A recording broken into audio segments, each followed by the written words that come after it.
As the Premier of the state, it is important that I ensure the Parliament responds swiftly where there is an opportunity to do so, to action within our community that compromises the ability for hard-working people to be able to earn a living, the ability of our emergency services to be able to function appropriately.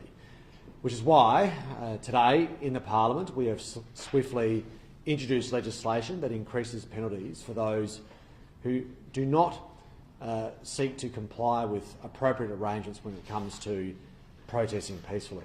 But when people cross a line in a way that is already unlawful, courts need to have the ability to be able to respond.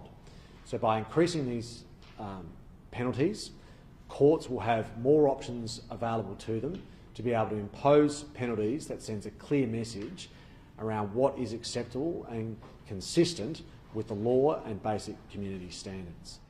What we are introducing to Parliament today is a significant increase in the fines if you unreasonably impede public thoroughfares and the ability for people to use public places. This law was in the Summary Offences Act in 1990. The last update to the penalty was more than a quarter of a century ago in 1988, where the fine was $750. What we're doing today is increasing that potential fine to $50,000 and including the possibility of up to 3 months in jail. This sends a clear signal that if you are unreasonably impinging on other people's freedoms, if you're doing things that could potentially stop, for example, an ambulance getting to a hospital, then the court has a greater range of penalties they could impose on you. We look forward to this passing the Parliament in the very near future.